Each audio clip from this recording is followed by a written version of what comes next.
नमस्कार मराठी मंडळीवर तुमच्या सगळ्यांचं स्वागत आहे। यावेळी विधानसभेला मतदानाला जाण्यापूर्वी हा व्हिडिओ तुम्ही बघणं आणि इतरांना सुद्धा दाखवणं खूप गरजेचं आहे। तुम्ही तर बघाच, इतरांसोबत देखील शेअर करा, कारण आपण निवडून दिलेले लोकप्रतिनिधी अर्थात आमदार यांना जेवढा पगार भेटतो त्या प्रमाणात ते जनतेची सेवा करतात का? किती पगार भेटतो बरं नेमका आमदारांना, आणि ते निवृत्त झाल्यानंतर देखील त्यांना किती पेन्शन भेटते हे आपल्याला माहीत असणं खूप गरजेचं आहे। चला तर जाणून घेऊया विधानसभेमध्ये आणि विधान परिषदेमध्ये आपण जे आमदार पाठवतो त्यांना किती पगार भेटतो आणि किती पेन्शन भेटते। 7व्या वेतन आयोगानुसार 2019 पासून जे लागू झालेलं आहे त्यानुसार प्रत्येक सदस्याला विधानसभेच्या आणि विधान परिषदेच्या मूळ वेतन जे आहे ते आहे 1,82,200 रुपये। ही सगळी माहिती जी आहे ती आपली विधान परिषदेची विधानसभेची जी सरकारची वेबसाईट आहे त्यावरूनच मी घेतलेली आहे, त्यामुळं संपूर्ण खरी माहिती आहे ही। महागाई भत्ता किती भेटतोय त्यांना? 51,016 रुपये, म्हणजे मूळ जे वेतन आहे त्यांचं 1,82,200 रुपये, त्याच्या 28% त्यांना महागाई भत्ता भेटतोय। दूरध्वनी सुविधा भत्ता देखील आहे, म्हणजे तुम्हाला मतदारसंघामध्ये फोन लावायचे असतील कुणाला किंवा काही तुम्हाला फोन येणारे असतील तर त्याच्यासाठी सुद्धा तुम्हाला 8,000 रुपये, म्हणजे त्या आमदाराला आपल्या 8,000 रुपये दिले जातात।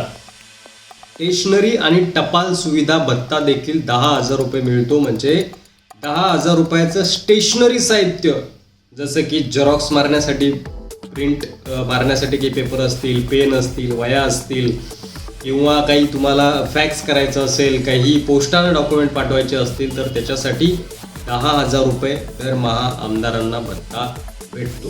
संगणक चालकाची सेवा मिळवण्यासाठीचा भत्ता देखील 10,000 रुपये आहे। म्हणजे स्टेशनरीचा 10,000 तर वेगळा, एवढं स्टेशनरी लागते की नाही मला माहीत नाही, तुम्ही मला कमेंट करून सांगा की 10,000 असं स्टेशनरी साहित्य एका आमदाराला लागत असेल का? आणि 10,000 रुपये संगणक चालकाची सेवा, म्हणजे जर कम्प्युटर ऑपरेटर तुम्ही ठेवलेला आहे, जर संपर्क कार्यालय असेल तुमच्या आमदाराचं आणि त्या ठिकाणी जर एखादा कम्प्युटर ऑपरेटर ठेवलेला असेल तर त्याला 10,000 रुपये दरमहा भत्ता, म्हणजे पगार देखील सरकारकडूनच दिली जाते। म्हणजे एक माणूस आमदाराच्या ऑफिसमध्ये सदा सर्वदा तुमच्या सेवेसाठी हा बसलेला असेल तर त्याला 10,000 रुपये पगार दिली जाते। एकूण दरमहा वेतन आणि भत्ते याचं गणित जर केलं तर 2,61,216 रुपये एवढी पगार एका आमदाराला महिन्याला भेटते। आता याच्यातून किती वेळा तुमचा आमदार तुमच्या मतदारसंघात येतोय आणि तुमच्यावर किती स्टेशनरी साहित्य खर्च होतंय, जो कॉम्प्युटर ऑपरेटर त्यांनी ऑफिसमध्ये बसवला आहे तो खरंच तुमचं काम करतोय का? तुम्ही गेल्यानंतर तो तुमच्या उपयोगात येतोय का? फोन कॉलसाठी 8,000 रुपये मिळतात, त्यासाठी तुम्ही आमदाराला किती वेळा फोन करताय, किंवा आमदाराची मतदारसंघात किती वेळा फोन येत आहेत, ते 8,000 रुपये जे मिळत आहेत ते योग्य ठिकाणी खर्च होत आहेत का याची विचारपूस देखील आपण करणं गरजेचं आहे। त्यानंतर इतर देखील सुखसुविधा आहे। दैनिक भत्ते 2,000 रुपये प्रतिदिन विधानसभा किंवा विधान परिषदेच्या अधिवेशनाला किंवा समितीच्या बैठकीला उपस्थित राहण्याच्या प्रयोजनार्थ, म्हणजे जर तुम्ही अधिवेशनाला उपस्थित राहणार असाल तर 2,000 रुपये, हजेरी लावण्याची 2,000 रुपये थोडक्यात, ते सुद्धा आमदाराला भेटतात। सुय सहाय्यकाची विनामूल्य सेवा, म्हणजे काय म्हणतात त्याला, PA, वाहन चालकाची विनामूल्य सेवा ही देखील आमदाराला भेटते। दूरध्वनी सेवा आहे, रेल्वेचा प्रवास त्याच्यामध्ये आहे, 5,000 एवढे मूल्य असणाऱ्या राज्यांतर्गत 3 कुपन दिले जातात। अशा अनेक सुविधा आहेत। बोटीने मोफत प्रवास आहे, मार्ग परिवहन सेवेने मोफत प्रवास आहे, म्हणजे एसटीनं आमदार लोक प्रवास करतात की नाही तुम्हाला माहीतच आहे, त्यांच्या पाठीमागं तर 2-2, 4-4 गाड्या असतात।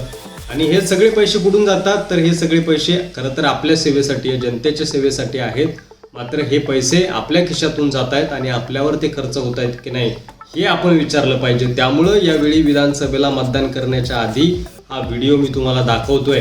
कुटुंब वेतन, रेल्वे प्रवास सुविधा, हे बरंच आहे, तुम्ही वाचू शकता। नंतर मी हे स्क्रोल करतो खाली, तुम्ही व्हिडिओ पॉज करून या सगळ्या सुविधा ज्या आहेत त्यानंतर वाचू शकता। हे बघा, आता हे आहेत निवृत्ती वेतन धारक माजी विधानसभा सदस्य, म्हणजे एवढे जे विधानसभेचे आमदार आहेत हे आता निवृत्त झालेले आहेत। आणि ही आकडेवारी बघा, महिन्याला 60,000 रुपये पेन्शन, महिन्याला 50,000 रुपये पेन्शन, महिन्याला 72,000 रुपये पेन्शन, ही आकडेवारी इकडे तुम्हाला दिसते। महिन्याला 82,000 रुपये पेन्शन, महिन्याला 84,000 रुपये पेन्शन। आता निवृत्त झाल्यानंतरही यांना एवढी पेन्शन भेटते, म्हणजे निवृत्त झाल्यानंतरही जनतेची सेवा करत आहेत का किंवा करतायत का? एखादा आमदार साधा निवडून नाही आला तर तो 5 वर्ष विधानसभा मतदारसंघात फिरत सुद्धा नाही. त्यानंतर बघा ही यादी जी आहे ती खूप मोठी आहे निवृत्त झालेल्या आमदारांची किंवा विधानसभा खासदारांची. 1,10,000 देखील पेन्शन आहेत काही आमदारांना. आणि हे निवृत्त झालेले एकूण आमदार जे आहेत त्यांची आकडेवारी जवळपास 500 ते 600 मला वाटतं असावी. जवळपास या ठिकाणी मी तुम्हाला दाखवतो 602 एवढे जे आमदार आहेत तर या आमदारांना निवृत्ती वेतन जे आहे ते मिळत आहे. हे झालं विधानसभेचे 602. याचं गणित करा तुम्ही आता, ॲव्हरेज पकडा 80,000 रुपये महिन्याला त्यांना पेन्शन जाते अशी. हे झाले विधानसभेचे.